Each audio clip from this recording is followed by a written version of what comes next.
banyak warga yang ikut, Pak. Nah, jadi di saat saya jadi di Babin Kamtipmas itu, alhamdulillah kami bisa melakukan bedah rumah.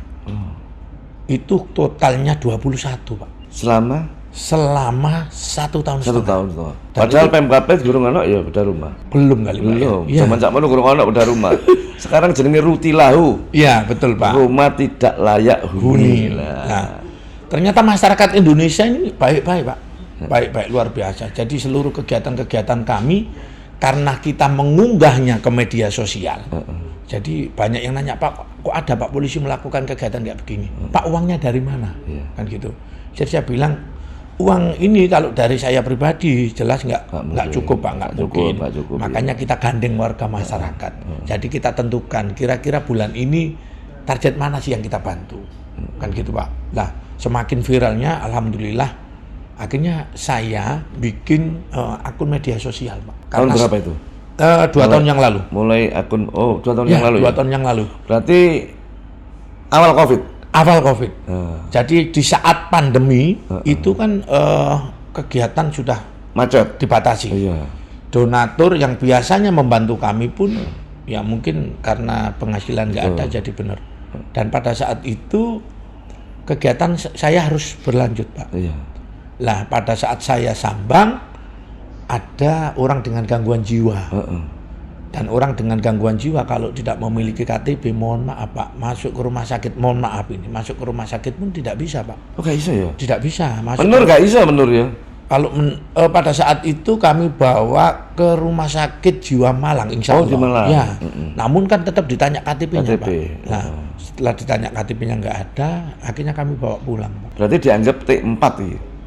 Tempat tinggal tidak tetap. Iya, betul. Nah, atas saran anak saya, Pak, bikin aja channel YouTube. Nah, alhamdulillah dari channel YouTube itu, Pak, kita dapat penghasilan. Dari penghasilan itu, kami sekarang mampu menampung total yang hari ini kami tampung 135 pasien, Pak. Ya, 135 pasien. Wah, lo ya. 135. Itu makan beras semua, Pak. Lah iya. Jadi beras yang kami siapkan 1 bulannya itu kurang lebih 1,5 ton, Pak. Untuk 1,5 kebutuhan ton orang-orang yang ditampung. Siap. Dan itu pun masih Pak, masih banyak kami bukan menolak, Pak, namun kapasitasnya. Dari hasil konten YouTube itu, alhamdulillah kami bisa memberikan beasiswa kepada adik-adik, khususnya warga Lamongan, Pak. Itu ada sekarang 20 sama 12, 22 untuk beasiswa ya? Beasiswa. Jadi kami berikan, terus kami juga memberikan layanan gratis ojek, Pak. Jadi alhamdulillah kami menggandeng beberapa relawan, ada di 7 kecamatan loh, Pak. 7 kecamatan, setiap pagi mereka ini mengantarkan adik-adik yatim dan piatu serta duafa. Itu khusus di Lamongan, Pak. Namun untuk ada juga yang namanya amplop senyum. Jadi amplop senyum itu terobsesi pada saat saya dulu waktu pendidikan. Saya dikasih bungkusan plastik, Pak. Iya. Bungkusan plastik itu isinya kue. Nah, setiap kali kita ada bungkusan plastik itu, kita pasti tersenyum, Pak. Oh, gitu. Karena kita lapar, Pak, pas pendidikan itu. Iya, Nah, sekarang kita bikin program namanya Amplop Senyum. Amplop Senyum itu, Pak, alhamdulillah dari hasil YouTube itu bisa kita sisihkan per 1 minggunya rata-rata 10 juta, Pak. Dan itu kita bagi bukan hanya di Lamongan, bukan hanya di Jawa Timur, namun sudah merambah ke 25 kota se-Indonesia. Sing tertarik iki lho, Pak Pur. Ya, nopo? Sampai niku duwe ilmu apa kok iso naklukno orang-orang yang mempunyai gangguan jiwa. Ya toh. Tak delok ono sing bener-bener sudah sangat ya mungkin sakti yo. Wong rambutnya iku sampai 2,5 meter atau 2 meter iku ya. Ya kan lihat ya. Loh, iku kan sakti. Tak sok momo itu topo ya toh. Iku wong iku iso ngawam bisa. Tapi salah ilmu ya akhirnya gendengan ngono. Iya, Pak. Iya nah. Jadi gini, Pak. Kalau ilmu itu nggak ada, Pak. Jadi ilmu itu nggak ada. Jadi yang terpenting ini hati, Pak. Ya. Jadi kita sebagai anggota polisi itu mengedepankan hati dulu, Pak. Hati dulu, baru untuk yang penegakan hukum segala macam itu nanti yang selanjutnya. Pak, jadi mohon izin. Semua itu perlu proses, Pak, memang. Jadi Dulunya ini saya Awalnya ya, apa? ini cerita awal ini Pak, cerita awal. Awalnya ya apa iso naklukno wong Ya. sing gangguan jiwa. Ya ngono iki, Mas. Awalnya ini saya mampu merawat itu maksimal 5 Pak. 5. Jadi 5 orang itu tidak boleh nambah, tidak boleh kurang. Dan istri saya marah-marah Pak, karena saya setiap pulang itu mesti bawa orang dengan gangguan jiwa. Gak gawa oleh-oleh kanggo keluarga tapi gawa tambahan manusia. Tapi manusia sing gangguan jiwa lah. Dan itu kan saya kan tinggal dinas Pak. Jadi saya tinggal dinas pagi, sore pulang. Jadi saya nggak tahu Pak di rumah ini marahnya kayak apa. Kadang BAB juga sembarangan. Jadi istri saya ini ngomel-ngomel Pak. Nah istri saya ngomel-ngomel, akhirnya terlatih Pak istri saya ini. Kalau saya kan pulangnya cuma sore sampai malam, pagi sudah berangkat dinas. Dan itu kami hanya bisa mampu merawat 5 orang Pak. Kami gunakan media sosial Bapak. Kami gunakan media sosial, alhamdulillah dari Fanspeak itu pengikut kami ini hampir 1 juta lebih Pak. Jadi kalau saya menemukan orang dengan gangguan jiwa, saya foto, saya video, alhamdulillah nggak sampai 1 minggu pasti ketemu Pak. Pasti ketemu. Pasti ketemu. Nah ada beberapa ketemu keluarganya. Ketemu keluarganya Pak. Ketemu keluarganya. Namun belum kita sempat anter. Iya. Nah, jadi nanti kita sampaikan ini pasien ini dijemput atau kita anter. Oh iya. Ya, jadi ada yang dijemput, ada yang kita anter, ada yang sudah sehat namun keluarganya menolak, Pak. Oh, aneh ya. Iki sing gendeng iki sapa jane iki? Lho iya. Jadi aslinya kan harusnya berterima kasih. Kasih. Ya, berterima kasih, iya. saudaranya sudah kita temukan. Iya. Namun mereka enggak mau, Pak. Lah memang kono pertanyaane 2. Sing gare gendengi keluargane apa memang wonge asale Ya. gangguan jiwa itu? Masalahnya gini Pak, orang dengan gangguan jiwa ini kan kadang-kadang berhalusinasi, terus emosinya nggak terkontrol Pak. Jadi keluarga takut. Dan kalau sudah kita jelaskan bahwasannya pasien ini benar-benar sudah sehat, sudah sembuh, nah, baru mereka mau Pak. Lah kalau tadi Bapak nanyakan gini, duwe ilmu apa kan gitu Pak. Jadi gini Pak, di konten di YouTube itu kan tahu endingnya Pak. Jadi gini, ada beberapa tim saya ini yang sempat kelahi juga Pak, sempat dipukul. Oh iya? Enggak. Oh digibeng ya tahu ya? Ini muncul bahasa yang Surabaya digibeng. Digibeng. Jadi di Gibeng itu dipukul. Iya Pak. Belosor ya. Jadi kami sampai digigit juga pernah Pak. Oh digigit? Iya. Oh medeni ya? Iya, jadi dan itu lama-lama akan jadi ilmu kita Pak. Jadi gini. Jadi dulu itu pada saat kita ketemu itu kan taunya kita pegang, kita bersihin. Namun lama kelamaan kami memiliki ilmu yang mana ilmunya ini begini Pak. Orang dengan gangguan jiwa biasanya kan hidupnya kan di jalanan Pak. Betul. Tidur sembarangan segala macam. Iya. Namun monggo dicoba saja bahwasanya kalau ada orang dengan gangguan jiwa yang pertama kita mandikan Pak. Ono cok nyoba-nyoba gak dhewe.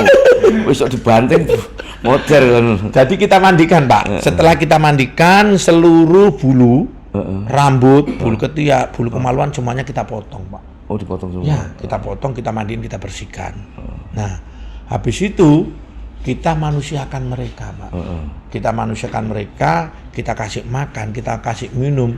Insya Allah Pak, insya Allah. Meskipun presentasenya 50%. Jadi kalau sudah mungkin ODGJ-nya itu tingkatnya sudah parah, mau kita kasih apapun, tetap mau makan Pak. Namun diajak komunikasi nggak bisa. Seangel ya? Oh susah Pak, susah. Lah pada saat kita kasih makan itulah Pak, dia mau nurut Pak. Karena apa? Kita perlakukan dengan hati. Terus saya bawa pulang dan di tempat saya, alhamdulillah kami didukung penuh oleh Bapak Kapolres, oleh Bapak Kapolda, sama Pak Bupati Lamongan, sehingga kami memiliki fasilitas Pak. Kami memiliki perizinan, jadi legal Pak. Kami di bawah naungan Dinas Sosial bekerja sama dengan Dinas Kesehatan. Karena kemarin saya sampaikan ke Pak Kasat Binmas saya Pak, kemudian mohon izin ini. Saya ini kan kita ini membantu warga Lamongan Pak. Namun kan kita ini kan berhubungan dengan obat Pak. Akhirnya Pak Kapolres, akhirnya Pak Kasat Binmas lapor ke Pak Kapolres, difasilitasi akhirnya Pak. Kami ketemu sama Pak Bupati dan karena memang ini kegiatan sosial yang sangat luar biasa, sehingga kami didukung Pak. Jadi kalau misalkan ada orang dengan gangguan jiwa itu yang sakit segala macam, kami boleh Jadi 24 jam ke rumah sakit mana dipersilakan, Pak. Kan gitu. Dan ini mungkin satu-satunya ya. Jadi yang di luar rumah sakit jiwa. Oke. Tapi orang yang mampu merawat dan mengobati orang gangguan jiwa cuma sampean tok, Pak. Banyak, Pak. Di mana ada? Ya kan mungkin mungkin nggak terekspos, Pak. Angel, Pak, ngerawat tongkek ngono iku. Iya. Kalau memang susah, Pak. Jadi boleh cerita sedikit nggak, Pak? Boleh, iya. Jadi begini, Pak. Mohon izin sebelumnya, Pak. Kalau kita melakukan kebaikan, mohon maaf kalau kita melakukan kebaikan ke orang, ya Pak ya. Saya mungkin saya bantu orang yang namanya Pak Imam seumpama. Terus ternyata Pak Imam ini nantinya sukses atau ketemu di jalan, dia nggak mau menegur saya. Padahal saya sudah membantu. Wajar, Pak, kita sebagai manusia mungkin marah atau menyesal. Ya, di situ nilai ikhlas kita hilang, Pak. Oh iya. Namun pada saat kita menolong orang-orang dengan gangguan jiwa terlantar, kita tahu, Pak, bahwasanya mereka tidak akan pernah mengucapkan terima kasih. Betul. Allah yang akan membalasnya, Pak. Dan kalau Allah yang membalas itu pas tepat, Pak. Dan kita pasti ikhlas, Pak. Nolong mereka kalau nggak ikhlas buat apa? Iso, iya. Nggih. Karena orangnya nggak sadar ya. Iya. Dan mereka juga nggak bisa mengucapkan terima Nggak kasih, bisa. Pak. Nah, Dan itu yang harus dimaklumi memang. betul. Yang paling dulu awal kali menemukan orang gangguan jiwa itu di Lamongan sendiri atau di luar kota? Jadi begini, Pak. Jadi pada saat kami menemukan itu di Lamongan, Pak. Awal itu ya. Pada saat menemukan itu di Lamongan. Nah, di Lamongan namun bukan warga Lamongan. Bukan warga Lamongan. Masalahnya kan kami temukan di pinggir-pinggir jalan. Namun karena semakin banyaknya kegiatan kami yang kami unggah ke medsos melalui Facebook, melalui Twitter, melalui segala macam. Kenapa kok kita unggah, Pak? Ya. Bukan kok kita ini menunjukkan bahwasanya kita bukan. Supaya roh sapa sing duwe Iya, dulur betul. iki, kan ngono. Jadi kita lebih cepat mengetahui ini keluarganya siapa. Dan alhamdulillah dengan kegiatan ini kita menyebarluaskan kebaikan, Pak. Orang mana dulu awalnya itu? Yang pertama kali orang mana? Yang pertama kali kami temukan itu orang Cianjur, Pak. Weh, Iya. ngeluruk yang Lamongan. Iya, jadi orang Cianjur perempuan, Pak. Dan dia ini membawa dokumen full, Pak, penuh.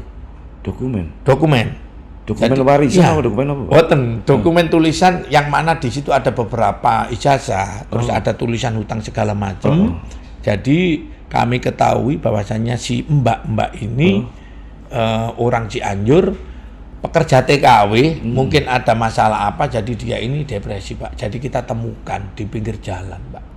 Sembuh sudah. Ya, sembuh. Terus yang kedua, kami menemukan orang dengan gangguan jiwa, perempuan juga, Pak. Kondisinya telanjang. Di Lamongan. Di Lamongan. Orang mana itu, Pak? Nah, itu orang Madiun, orang Kediri. Orang Kediri. Jadi saya langsung pulang, Pak. Begitu saya pulang, saya ambil baju. Setelah itu saya unggah di akun Twitter saya, viral sekali, Pak. Karena viral, jadi saya kepingin kegiatan itu tidak secara seremonial saja, Pak. Kegiatan itu harus kami lakukan. Benar-benar. Dan ya, dari hati, Pak. Jadi ada warga yang mendukung kegiatan saya, sehingga saya kalau dinas ini bawa baju 5 setel, Pak. Kayak siji kayak karo tim, Iya. sing situke pasti kayak ganteni sing ditolong. Nggih, jadi gini, Pak, dulu ndak ada tim, Pak, dulu. Dulu ndak ada tim, Pak. Kalau ada tim ini kan kita masuk konten YouTube, Pak. Dulu ndak ada, Pak. Jadi dulu itu kami cuma bawa baju